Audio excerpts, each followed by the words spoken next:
video is about the effect of a parameter change in mean and a standard deviation.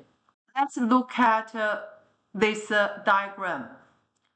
The black is the original data. The green one is the data increased by 4. The purple one is the data multiplied by 4. If the mean of the original data is 2.5, then the mean of the green data is every single data go up 4 units. So the mean will be 2.5 plus 4 equals 6.5. And the mean of the purple data, every single data times 4. So the mean will be times 4. 2.5 times 4 equals 10.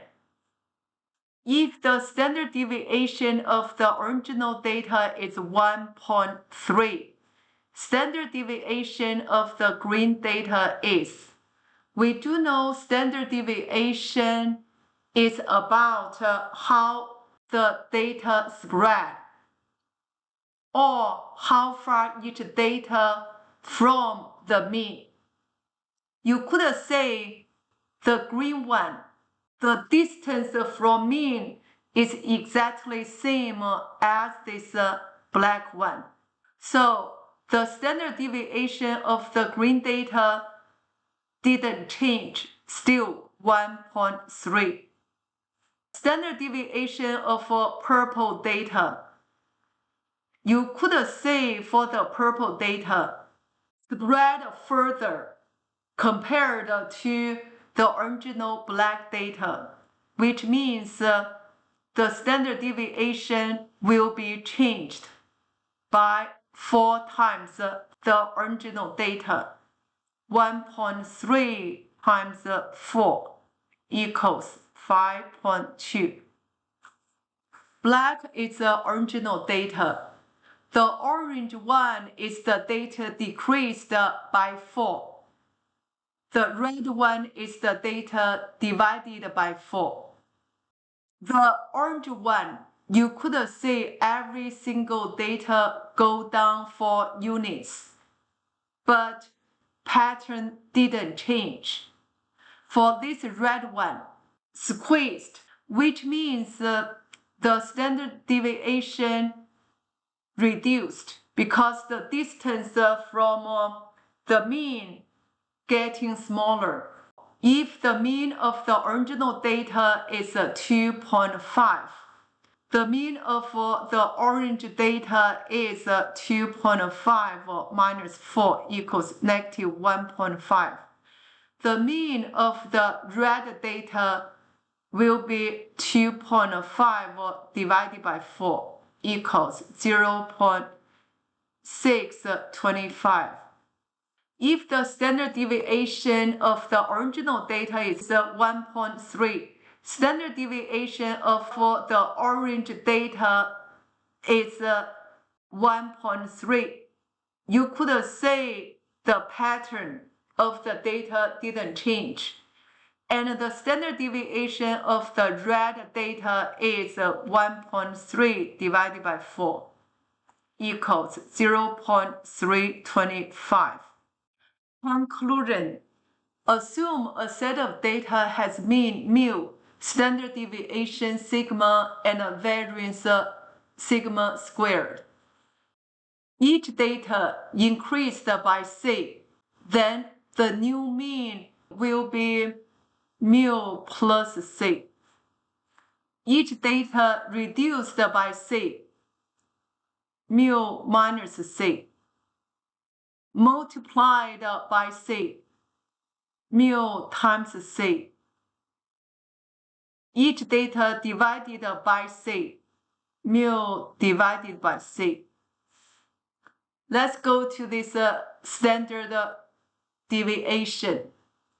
Each data increased by c or reduced by c. You can consider the data translated up or translated down. The pattern didn't change. So new variance will be standard deviation squared multiplied by C. Then the new standard deviation will change. Standard deviation times C. Then the new variance will be standard deviation squared equals sigma squared times C squared. When each data is divided by C, the new standard deviation will be sigma over C. Then the new variance will be sigma over C squared equals sigma squared over C squared. We will apply this rule to this table.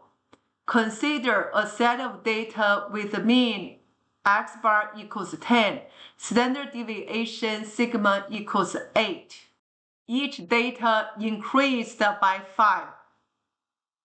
Then the new mean 10 plus 5 equals 15. Reduced by 5, 10 minus 5 equals 5. Multiplied by 2, then this 10 times 2 equals 20. Divided by 2, 10 divided by 2 equals 5. The new standard deviation increased by 5 or reduced by 5. Data will do the translation up or down. The pattern didn't change. So we will have the same standard deviation. New variance will be 8 squared equals 64. 8 squared equals 64. When the data is multiplied by 2, the standard deviation times 2 equals 16. New variance will be 16 squared equals 256. When each data is divided by 2, standard deviation will be divided by 2 equals 4. Then 4 squared equals 16.